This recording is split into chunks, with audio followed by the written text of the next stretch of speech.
कैसे कोई जान सकता है। जहां अनंत ब्रह्मांडों का सृजन एक पलक झपकते कर देने वाले महामहिम प्रभु, जिनके कृपा कटाक्ष की याचना करते हैं, ऐसी हमारी श्री स्वामिनी लाडली जी के नाम रूप धाम महिमा लीला ये आगम निगम पुराण अगोचर है।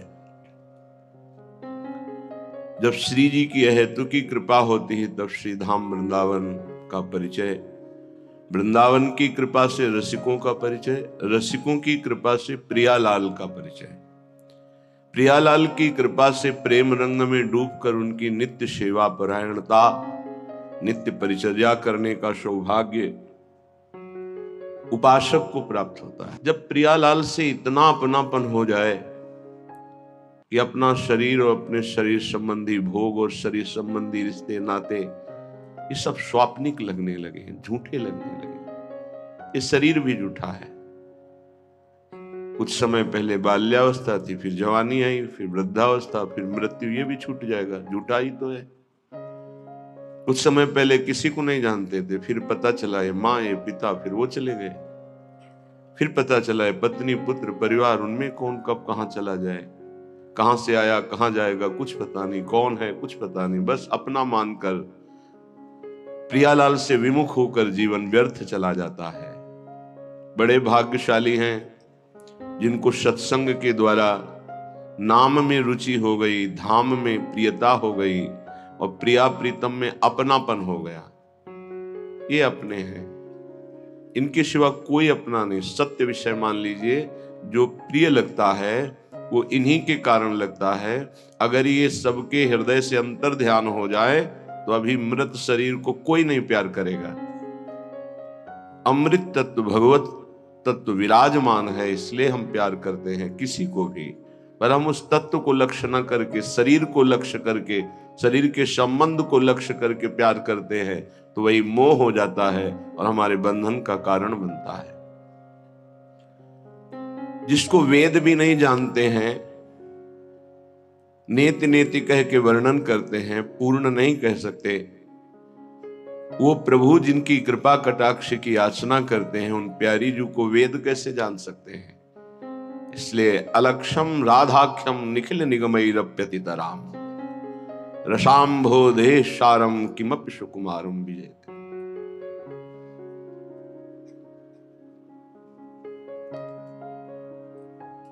ऐसे सुकुमार तत्व की जय हो, जिसे वेद भी लक्ष्य कर नहीं पाए। अलक्षम, उस सुकुमार तत्व का नाम है राधा। अलक्षम राधाख्यम निखिल निगमैरप्यतितराम। जितने वेद श्रुतियां स्मृतियां पुराण ये पूर्ण रूप से प्रभु का वर्णन नहीं कर सकते, फिर प्रभु के हृदय का मूर्तिमान प्रेम श्री लाडली जी, इनका कैसे। इसलिए श्रीपाद प्रबोधानंद जी महाराज कह रहे हैं, न वेदाज्ञा भंगे कुरु भयमये नापि वचनम गुरूणाम मन्येथा प्रविश नहि लोक व्यवहृतो। हे भाई, ये जो मैं तुम्हें कह रहा हूं शायद तुम समझ ना पाओ, समझ जाओगे तो निहाल हो जाएगा। कुटुंबाद्ये दीने द्रवन कृपया नो भवसितो सकृत स्नेहैर वृंदावन मनु हठान्य सर सखे। अय मित्र, मैं बहुत हृदय से तुम्हें परम मंगल परम सुख की बात बता रहा हूं, यदि मान जाओ तो।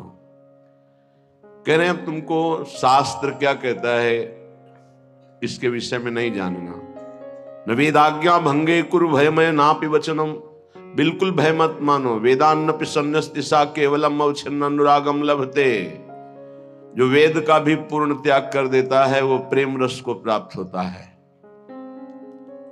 श्रीपाद कह रहे हैं। वैसे तो श्री भगवान ने भी आज्ञा करी है गीता जी में, त्रैगुण्य विषया वेदा निस्त्रैगुण्य भवार्जुन। अर्जुन, तुम वेदातीत स्थिति को प्राप्त करने के लिए त्रिगुण का वर्णन करने वाले वेदों का भी त्याग कर दो। त्रैगुण्य विषया वेदा निस्त्रैगुण्य भवार्जुन। यहां श्रीपाद कह रहे हैं, न वेदाज्ञा भंगे कुरुभयमये नापि वचनम, वेद आज्ञा का भंग करने में तुम किंचिन मात्र भय मत करो।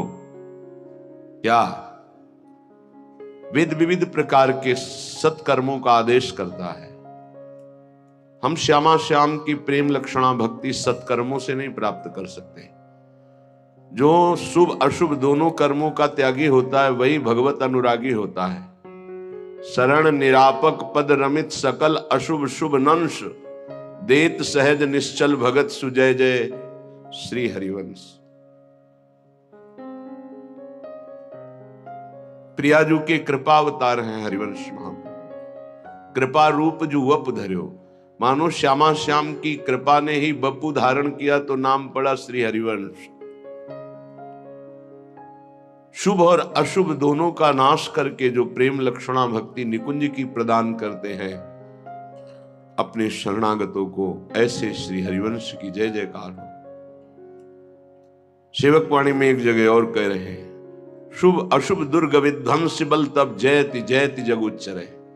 जो शुभ और अशुभ दोनों किलों को ढा देता है तब वो इस संसार पर विजय प्राप्त कर लेता है। तो हमें शुभ कर्मों से भी कोई संबंध नहीं, अशुभ का तो पहले ही उपासक त्याग कर देता है या त्याग की वृत्ति धारण करता है। श्रीपाद कह रहे, न वेदाज्ञा भंगे कुरु